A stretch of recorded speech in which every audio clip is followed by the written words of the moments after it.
Magandang araw pong muli sa inyong lahat. Nagbabalik ang inyong lingkod. Muli, kaunting kaalaman at gabay sa ating pang-araw-araw na buhay. Talakayin ko po yung 3 puntos lang na maaring mahirap gawin o sundin na nasa banal na kasulatan, pero hindi naman pwedeng hindi natin sundin dahil ito yung iniuutos at gusto ng Panginoon.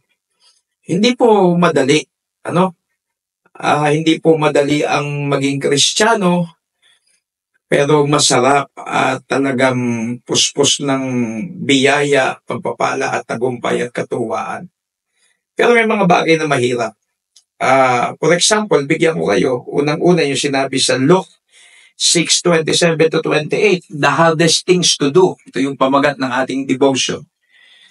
Sabi ng Luke 6:27-28, pakinggan po ninyo, datapot sinasabi ko sa inyong nangakikinig, ibigin ninyo ang inyong mga kaaway, gawa ninyo ng mabuti ang nangapupuot sa inyo, pagpalain ninyo ang sa inyo'y sumusumpa, at ipanalangin ninyo ang sa inyo'y lumalait.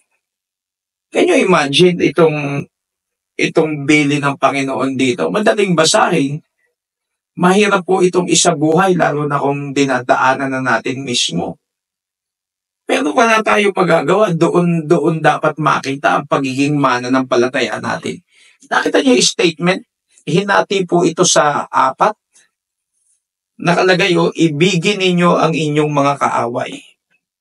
Gawan ninyo ng mabuti ang nangapupuot sa inyo.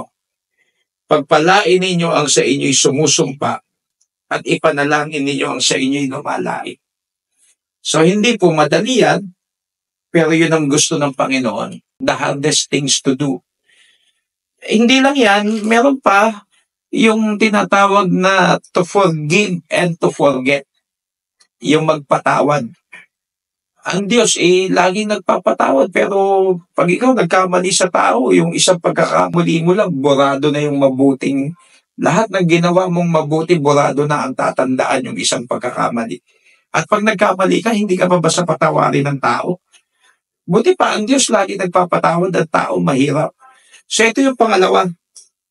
Pero sabi ng prinsipyo ng Matthew 6:14-15, forgive that ye may be forgiven.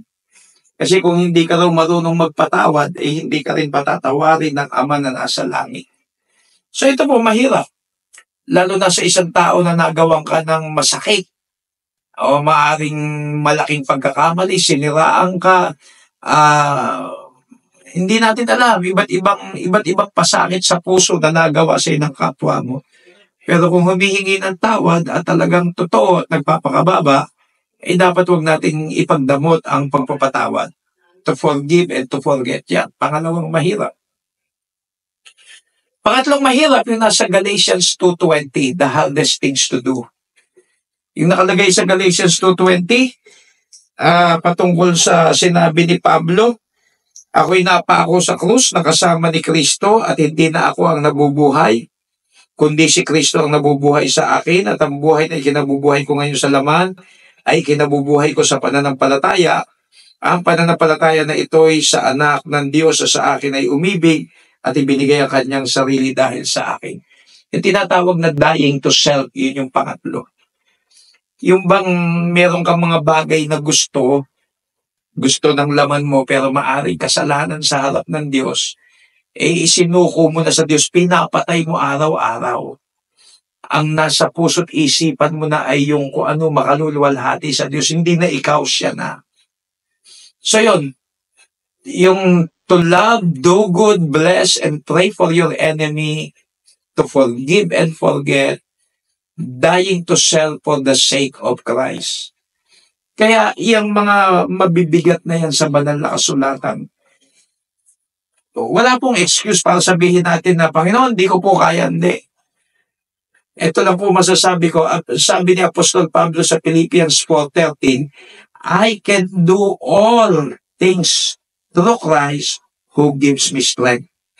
Sapat ang kapangyarihan ng Diyos para tulungan tayo na masunod tong mga bagay na to kahit na medyo mahirap. may biyaya po ang Diyos. God's grace will always be there to help us. So kahit basahin natin at mahirap sa buhay, hingin natin ang biyaya ng Diyos na mailapat natin sa buhay natin. Ang Diyos ay nakahanda tayo tulungan. At diyan, kapag nailapat natin yan, makikita na talagang tayo tunay na Kristiyano. So muli, hanggang dito lamang po ako. I hope na may naintindihan kayo. Ito po ang inyong lingkod, ang Peking